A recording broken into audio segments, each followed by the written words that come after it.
माँ का आखिरी खत। रात के 12 बज चुके थे। माँ कभी दरवाजे की तरफ देखती तो कभी एक नज़र घड़ी की तरफ। माँ की आंखों में और चेहरे पर चिंता साफ नज़र आ रही थी। थोड़ी ही देर में दरवाजे की घंटी बजी। माँ ने काफ़ी तेज़ी से दरवाज़ा खोला और सामने बैठे विक्रम और बहू मान्यता को देखकर पूछा, इतनी देर क्यों हो गई? मैं कब से तुम्हारी राह देख रही थी। माँ, अब मैं छोटा नहीं हूँ, तुम मेरी चिंता मत किया करो। विक्रम घर के अंदर प्रवेश करते हुए बोला, बेटा कितना भी बड़ा हो जाए माँ के लिए छोटा ही रहता है। चलो छोड़ो, हाथ पैर धो ले, मैं तुम्हारे लिए खाना लगा देती हूँ। माँ ने दरवाज़ा बंद करते हुए कहा।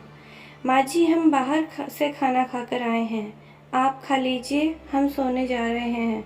बहू मान्यता ने कहा, लेकिन मैंने तो तुम लोगों की पसंद की खीर बनाई है, आओ थोड़ी थोड़ी खा लो। माँ, तुझे एक बार में समझ में नहीं आता क्या? तेरी बहू ने कहा ना, हम बाहर से खाना खाकर आए हैं, क्यों परेशान करती है?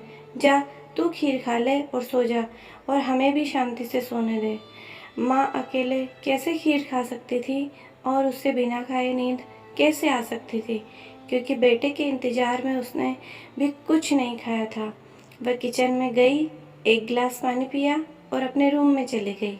सुबह 10 बजे विक्रम की आंखें खुली। बाजू में मान्यता अभी भी सो रही थी। विक्रम हॉल में आया तो लैपटॉप के पास रखी एक चिट्ठी पर उसकी नज़र पड़ी। ये चिट्ठी किसकी हो सकती है? ये देखने के लिए उसने चिट्ठी खोलकर पढ़ना शुरू किया। मेरे लाल, तू सोच रहा होगा कि एक ही घर में रहते हुए ये चिट्ठी क्यों? मैं तुम्हें बोलकर भी बात बता सकती थी। हाँ, बता सकती थी, अगर तू मेरी बातें सुनना चाहता तो। किसी एक्सप्रेस गाड़ी की तरह तू आता है और कुछ ही पलों में निकल जाता है। खैर, वो सब जाने दे। कल तुम्हारा जन्मदिन था, इसलिए मैंने खीर बनाई थी। सोचा कम से कम आज के दिन साथ में बैठकर खाना खाएंगे। मगर मैं ये बात भूल गई थी कि मेरा बेटा बड़ा हो चुका है, तो अपने दोस्तों के साथ पार्टी करके खाना खाकर आया होगा। चलो, मुझे इस बात की भी खुशी ही हुई, मेरी दवाइयाँ ख़त्म हो गई हैं। मैंने कुछ दिनों पहले तुझे दवाई की एक चिट्ठी दी थी, अगर वक्त मिले तो वह दवाई मुझे ला कर देना, मुझे थोड़ी राहत हो जाएगी। विक्रम को याद आया कि 4-5 दिन पहले माँ ने एक दवाई की चिट्ठी दी थी। उसने अपने ऑफिस के बैग में जाकर उस चिट्ठी को तलाशा और उसे खोलकर देखा।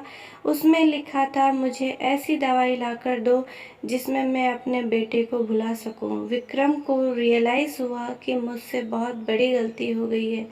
उसकी आंखें नम हो गई। वह तुरंत अपने माँ के कमरे की तरफ दौड़ा। सबसे पहले उठ जाने वाली माँ आज क्यों नहीं उठी? देखकर उसे आश्चर्य हुआ। उसने माँ को उठाने की काफ़ी कोशिश की, लेकिन माँ एक गहरी नींद में सो चुकी थी।